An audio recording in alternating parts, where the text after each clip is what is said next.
शांति। आज साकार महावाक्य 30/4/2024। मधुर संतान माने निजर जोगर चार्ट को चेक कर सारा दिन भितर मु केते समय बाबा को मने पकाई कौनसी भूल करी नहीं तो कारण तुम्हें समस्ते बेपारी अट। प्रश्न क्यों गोटे परिश्रम अंतर्मुखी होई करुथिले तेबे अपार खुशी रे रही पारिबो। उत्तर तुम्हें जन्म जन्म धरी जहा किछि भी करि आसीछ ताहा वर्तमान तुम सम्मुख को आसीबारे लागिछि। से सबुथिरु बुद्धि को हटाई सत्प्रधान हेबा पई बाबा को मने पकाइबार मेहनत करुथाओ। चारिआडु बुद्धि को फेराई आनी अंतर्मुखी होई बाबा को मने पकाओ। सेवा करिवार प्रमाण दियो तेबे अपार खुशीर अनुभव करिबो। ओम शांति। बाबा बसी तुम मान को बुझाउछंती एकथा तो तुमे माने जानिछ जे आत्मिक पिता आत्मिक संतान मान को बुझाउछंती।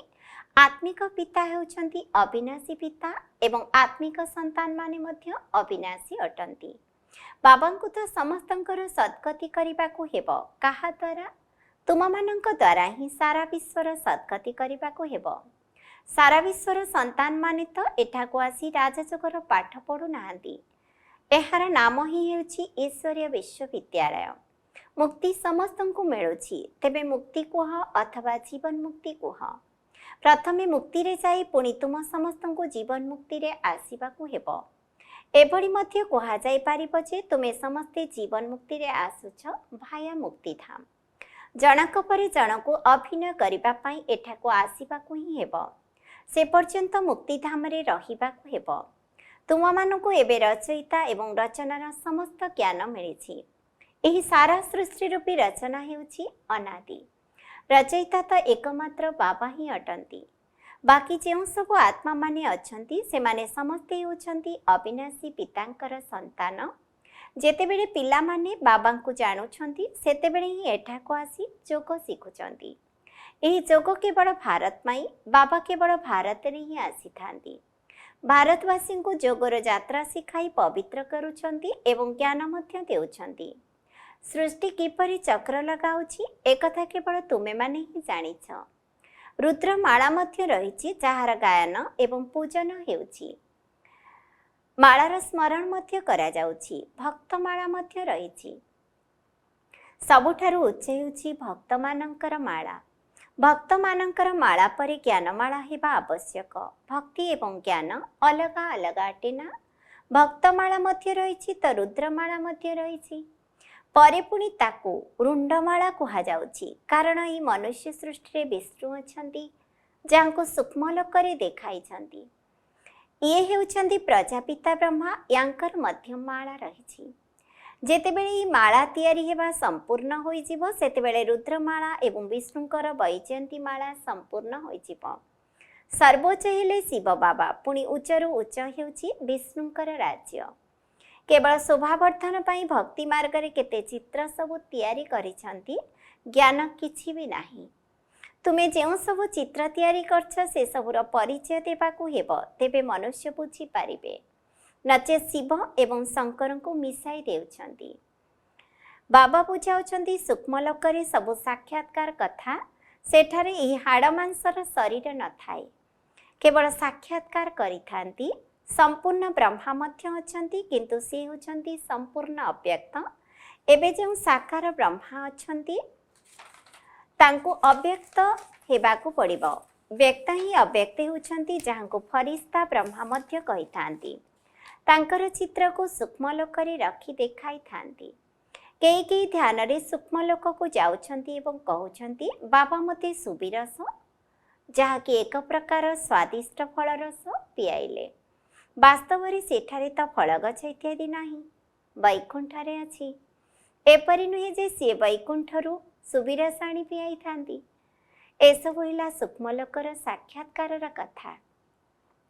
एबे तुमे माने जानिछ जे आमको आमर घर परम धाम को जीवाको हेबो। सेथि पई आत्म अभिमानी हेबाको पड़िबो। मु आत्मा अविनाशी एही शरीर विनाशी।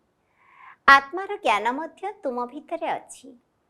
से माने तो आत्मा कौन एकथा मध्य जानी नाहंती। ସେମାନଙ୍କୁ ଏକଥା ମଧ୍ୟ ଜଣା ନାହିଁ ଯେ ଆତ୍ମାରେ କିପରି 84 ଜନ୍ମର ଅଭିନୟ ଭରି ହୋଇ ରହିଛି। ଏହି ଜ୍ଞାନ କେବଳ ବାବା ହିଁ ଦେଉଛନ୍ତି। ନିଜର ପରିଚୟ ମଧ୍ୟ ଦେଉଛନ୍ତି। ତମ ପ୍ରଧାନରୁ ସତ ପ୍ରଧାନ ମଧ୍ୟ କରୁଛନ୍ତି। ବାସ୍ ଏହିଭଳି ପୁରୁଷାର୍ଥ କରୁଥାଅ। ମୁଁ ଏକ ଆତ୍ମା, ଏବେ ପରମାତ୍ମାଙ୍କ ସହିତ ଯୋଗ ଲଗାଇବାକୁ ହେବ। ସର୍ବଶକ୍ତିମାନ ପତିତ ପାବନ ଏକମାତ୍ର ବାବାଙ୍କୁ ହିଁ କୁହାଯାଏ। ସନ୍ନ୍ୟାସୀମାନେ ମଧ୍ୟ କହୁଛନ୍ତି, ହେ ପତିତ ପାବନ ଆସ। କେହି କେହି ତ ବ୍ରହ୍ମାଙ୍କୁ ମଧ୍ୟ ପତିତ ପାବନ ବୋଲି କହିଦେଉଛନ୍ତି। ଏବେ ତୁମମାନଙ୍କୁ ଭକ୍ତିର ମଧ୍ୟ ଜ୍ଞାନ ମିଳିଛି। ଭକ୍ତି କେତେ ସମୟ ଚାଲିଛି ଏବଂ ଜ୍ଞାନ କେତେ ସମୟ ଚାଲୁଛି, ଏକଥା ବାବା ବସି ବୁଝାଉଛନ୍ତି। ପୂର୍ବରୁ ତ ତୁମେମାନେ କିଛି ବି ଜାଣିନଥିଲ। ମନୁଷ୍ୟ ହୋଇ ମଧ୍ୟ ବୁଦ୍ଧି ତୁଚ୍ଛ ହୋଇଯାଉଛି, କିନ୍ତୁ ସତ୍ୟଯୁଗରେ ସମ୍ପୂର୍ଣ୍ଣ ସ୍ୱଚ୍ଛ ବୁଦ୍ଧି ଥିଲା। ସେମାନଙ୍କ ଭିତରେ କେତେ ଦୈବୀ ଗୁଣ ଥିଲା। ଏବେ ତୁମମାନଙ୍କୁ ଦୈବୀ ଗୁଣ ନିଶ୍ଚିତ ଧାରଣ କରିବାକୁ ହେବ। ଏଭଳି ମଧ୍ୟ କହିଥାନ୍ତି ଯେ ଇଏ ତ ଯେପରି ଦେବତା ଅଟନ୍ତି। ଯଦିଓ ସାଧୁସନ୍ଥ ଏବଂ ମହାତ୍ମାମାନଙ୍କୁ ମନୁଷ୍ୟମାନେ ମାନୁଛନ୍ତି, କିନ୍ତୁ ସେମାନେ ତ ଦୈବୀ ଗୁଣ ସମ୍ପନ୍ନ ନୁହନ୍ତି। ସେମାନଙ୍କର ରଜଗୁଣୀ ବୁଦ୍ଧି ରହିଛି। ନୂଆ ଦୁନିଆରେ ରାଜା, ରାଣୀ, ପ୍ରଜା ସମସ୍ତେ ରହିବେ ନା? ତେବେ ସେହି ରାଜଧାନୀ କେବେ ଏବଂ କିପରି ସ୍ଥାପନା ହେଉଛି, ଏକଥା ଦୁନିଆ ଜାଣିନାହିଁ। ଏଠାରେ ତୁମେ ସବୁ ନୂଆ କଥା ଶୁଣୁଛ। ତେବେ ମାଳାର ରହସ୍ୟକୁ ମଧ୍ୟ ବାବା ବୁଝାଉଛନ୍ତି। ଉଚ୍ଚରୁ ଉଚ୍ଚ ତ ବାବା ହିଁ ଅଟନ୍ତି। ତାଙ୍କର ମାଳା ଅର୍ଥାତ୍ ରୁଦ୍ରମାଳାର ଦାନା ଅର୍ଥାତ୍ ଆତ୍ମାମାନେ ଉପରେ ଅଛନ୍ତି। ସେହି ରୁଦ୍ର ହେଉଛନ୍ତି ନିରାକାର, ପୁଣି ସାକାରରେ ହେଲେ ଲକ୍ଷ୍ମୀ ନାରାୟଣ। ତାଙ୍କର ମଧ୍ୟ ମାଳା ରହିଛି। ବ୍ରାହ୍ମଣମାନଙ୍କର ମାଳା ଏବେ ତିଆରି ହୋଇନାହିଁ। ବ୍ରାହ୍ମଣମାନଙ୍କ ମାଳା ଶେଷ ସମୟରେ ତିଆରି ହେଉଛି। ଏହି କଥାରେ ଅଧିକ ପ୍ରଶ୍ନ ଉତ୍ତର କରିବାର କୌଣସି ଆବଶ୍ୟକତା ନାହିଁ। ମୂଳ କଥା ହେଲା ନିଜକୁ ଆତ୍ମା ମନେକରି ପରମପିତା ପରମାତ୍ମାଙ୍କୁ ମନେ ପକାଅ। ଏହି କଥାରେ ପକ୍କା ନିଶ୍ଚୟ ରହିବା ଦରକାର। ମୁଖ୍ୟ କଥା ହେଲା ପତିତମାନଙ୍କୁ ପବିତ୍ର କରିବା। ବର୍ତ୍ତମାନ ସାରା ଦୁନିଆ ପତିତ ହୋଇଯାଇଛି, ପୁଣି ପବିତ୍ର ହେବ। ବ୍ରହ୍ମଲୋକରେ ମଧ୍ୟ ସମସ୍ତେ ପବିତ୍ର ରହିଥାନ୍ତି, ତ ସୁଖଧାମରେ ମଧ୍ୟ ସମସ୍ତେ ପବିତ୍ର ରହିଥାନ୍ତି।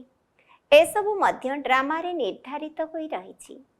ବାବା କହୁଛନ୍ତି, ତୁମେ ସାରା ଦିନର ଚାର୍ଟକୁ ଦେଖ। ମୋ ଦ୍ୱାରା କୌଣସି ଭୁଲ ହୋଇନାହିଁ ତ? ବେପାରୀମାନେ ପ୍ରତିଦିନର ଆୟବ୍ୟୟର ହିସାବ ରଖିଥାନ୍ତି। ତେବେ ଏହା ମଧ୍ୟ ରୋଜଗାର ଅଟେ। ତୁମେ ସମସ୍ତେ ହେଉଛ ବେପାରୀ। ତୁମେ ବାବାଙ୍କ ସହିତ ବେପାର କରୁଛ। ତେଣୁ ନିଜକୁ ଯାଞ୍ଚ କରିବାକୁ ହେବ ଯେ ମୋ ଭିତରେ କେତେ ଦୈବୀ ଗୁଣ ରହିଛି। ମୁଁ କେତେ ବାବାଙ୍କୁ ମନେ ପକାଉଛି। ମୁଁ କେତେ ସମୟ ଅଶରୀରୀ ହୋଇ ରହୁଛି। ଆମେ ଅଶରୀରୀ ହୋଇ ଆସିଥିଲୁ, ପୁଣି ଏବେ ଅଶରୀରୀ ହୋଇ ଘର ପରମଧାମକୁ ଯିବାକୁ ହେବ। ଏବେ ପର୍ଯ୍ୟନ୍ତ ସେଠାରୁ ଆତ୍ମାମାନେ ଆସିବାରେ ଲାଗିଛନ୍ତି। ମଝିରେ ତ କେହି ଜଣେ ହେଲେ ବି ଫେରି ଯାଇପାରିବେ ନାହିଁ। ସମସ୍ତଙ୍କୁ ଏକା ସାଥିରେ ଯିବାକୁ ହେବ। ଯଦିଓ ସୃଷ୍ଟି ସମ୍ପୂର୍ଣ୍ଣ ଖାଲି ହୋଇନଥାଏ, କିନ୍ତୁ ଗାୟନ ରହିଛି, ରାମ ଗଲେ, ରାବଣ ଗଲେ। ବାସ୍ତବରେ ଉଭୟ ଏହିଠାରେ ହିଁ ରହିଛନ୍ତି। ରାବଣ ସମ୍ପ୍ରଦାୟ ଚାଲିଗଲା ପରେ ପୁଣି ଫେରି ଆସିବ ନାହିଁ। ବାକି ସମସ୍ତେ ଏହିଠାରେ ହିଁ ରହିଯାଉଛନ୍ତି। ଆଗକୁ ଏସବୁର ମଧ୍ୟ ସାକ୍ଷାତକାର ହେବ। ଜଣାପଡ଼ିଯିବ ଯେ ନୂଆ ଦୁନିଆର ସ୍ଥାପନା କିପରି ହେଉଛି, ଶେଷ ସମୟରେ କ'ଣ ହେବ। ତାପରେ ପୁଣି କେବଳ ଆମର ଧର୍ମ ହିଁ ରହିଯିବ। ସତ୍ୟଯୁଗରେ ତୁମେମାନେ ରାଜତ୍ୱ କରିବ। କଳିଯୁଗ ସମାପ୍ତ ହୋଇଯିବ ଏବଂ ସତ୍ୟଯୁଗ ପୁଣି ଆସିବ। ଏବେ ତ ରାମ ସମ୍ପ୍ରଦାୟ ଏବଂ ରାବଣ ସମ୍ପ୍ରଦାୟ ଉଭୟ ଅଛନ୍ତି। ଏସବୁ ଏହି ସଙ୍ଗମ ଯୁଗରେ ହିଁ ହୋଇଥାଏ। ତୁମେ ସବୁ କିଛି ଜାଣିଛ। ବାବା କହୁଛନ୍ତି, ଆଉ ଯାହା କିଛି ବି ରହସ୍ୟ ରହିଛି, ସେସବୁ ଆଗକୁ ଧୀରେ ଧୀରେ ବୁଝାଇବି। ଯାହା ନାଟକରେ ନିର୍ଦ୍ଧାର୍ଯ୍ୟ ହୋଇ ରହିଛି, ତାହା ଧୀରେ ଧୀରେ ଜଣାପଡ଼ିଯିବ ଏବଂ ତୁମେମାନେ ଧୀରେ ଧୀରେ ସବୁକିଛି ବୁଝିପାରିବ। କିନ୍ତୁ ସମୟ ପୂର୍ବରୁ ବାବା କିଛି ବି କହିବେ ନାହିଁ। ଏହା ମଧ୍ୟ ଡ୍ରାମାରେ ନିର୍ଦ୍ଧାର୍ଯ୍ୟ ଅଛି। ଯେଉଁ ରେକର୍ଡ ଧୀରେ ଧୀରେ ଖୋଲିବ ଏବଂ ବାବା ମଧ୍ୟ ସବୁ ରହସ୍ୟକୁ ଧୀରେ ଧୀରେ ଶୁଣାଇ ଚାଲିବେ। ତୁମମାନଙ୍କ ବୁଦ୍ଧିରେ ଏସବୁ କଥାର ଜ୍ଞାନ ବଢ଼ିବାରେ ଲାଗିଛି। ଯେପରି ଯେପରି ରେକର୍ଡ ବାଜିବାରେ ଲାଗିବ, ସେହି ଅନୁସାରେ ବାବାଙ୍କ ମୁରଲି ମଧ୍ୟ ଚାଲିବ। ଡ୍ରାମାରେ ସବୁ ରହସ୍ୟ ଭରି ହୋଇ ରହିଛି। ଏପରି ନୁହେଁ ଯେ ଡ୍ରାମାକୁ ମଝିକୁ ନେଇ ଆସିବା ଏବଂ ମଝିରୁ ହିଁ ଡ୍ରାମାର ପୁନରାବୃତ୍ତି ହେବ। ନା, ଯାହା ହୋଇଥିଲା ତାହା ପୁଣି ପୁନରାବୃତ୍ତି ହେବ। ଏହା କୌଣସି ନୂଆ କଥା ନୁହେଁ। बाबांक निकटरे जो नुआ कथा थिबो ताहा मध्य पुनरावृत्ति हेबो। तुमे निजे शुणिब एवं अन्य मानकु सुनाई चालिब। बाकी सबु हेउछि गुप्त। एबे ही राजत्व स्थापना हेउछि, सारा माला मध्य तयारी हेउछि। तुमे माने सेठारे अलग अलग राज्य रे जन्म नेब, तेनु राजा राणी प्रजा सबु दरकार।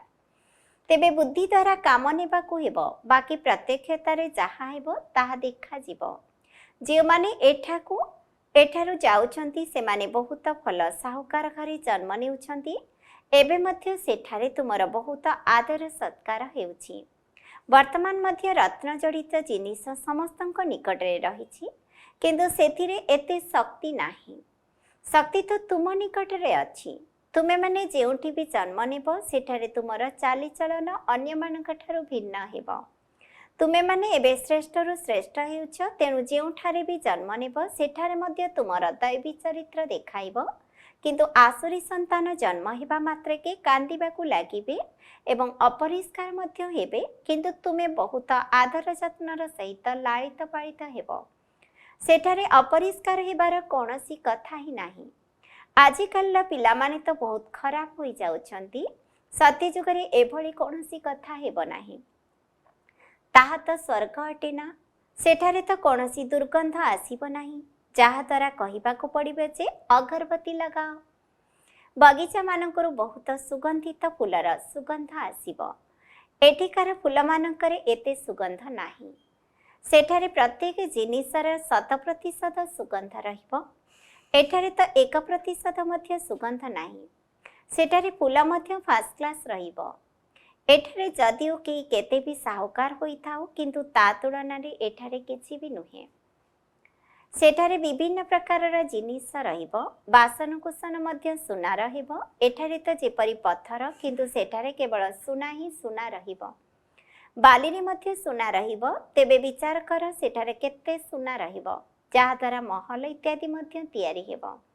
सेठारे एभली वायुमंडल हेबो ना ठंडा ना गरम। सेठारे एते गरम हेबो नाही जा द्वारा पंखा चलाइबाको पड़िबो। तार नाम हेउछि स्वर्ग। सेठारे अपार सुख रहिबो। तेणु तुम सदृश पद्मा पद्म भाग्यशाली आउ केही होई परिबे नाही।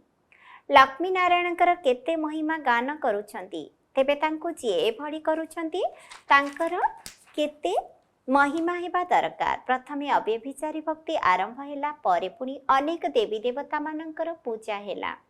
तेबे ताको भूत पूजा बोली कहाजिबो।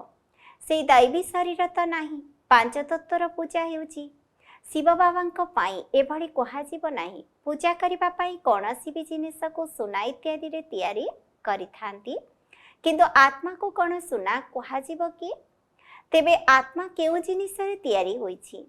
जदि पचारिबो शिवंकर चित्र केउ जिनिस रे तयारी होइछि, तेबे तुरंत कहिदेबे।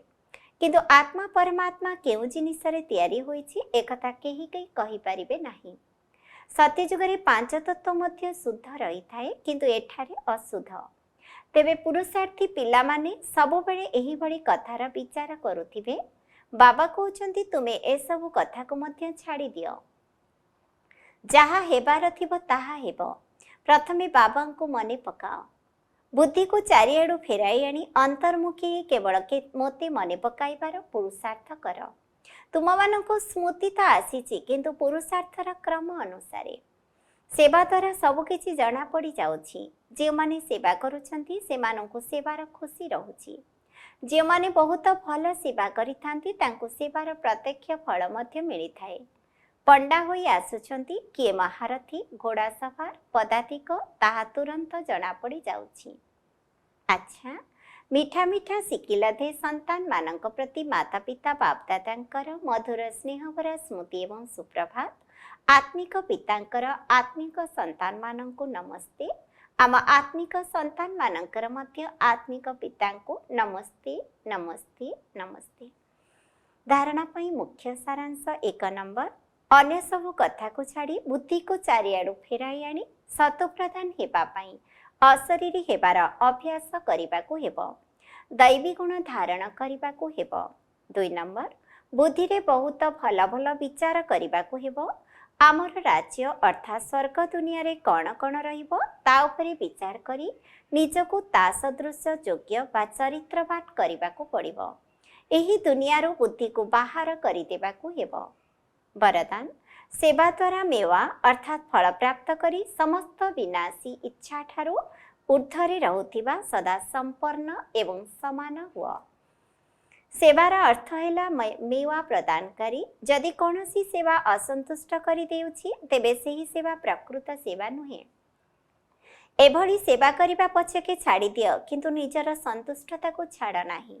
जेपरि शारीरिक तृप्ति करुथिबा व्यक्ति सर्वदा संतुष्ट रही थाए सेही भली मानसिक तृप्ति अनुभव करुथिबा आत्मा मध्य सर्वदा संतुष्ट रहिथिबे, कारण संतुष्टता तृप्तिर लक्षण अटे। तृप्त आत्मा भितर कौनसी भी विनाशी इच्छा जेपरिक मान सम्मान साहाय्य सहयोग व साधन गुड़ी को प्राप्त करिबार भोक नथिबो। सेमाने समस्त विनाशी इच्छा गुड़िक ठारू ऊर्ध्वरे सदा संपन्न एवं समान स्थिति रे रहुथिबे। स्लोगान सच्चा हृदयर सहित निस्वार्थ सेवारे आगको बढ़िबा अर्थ पुण्यर खाता जमा हेबा। ओम शांति।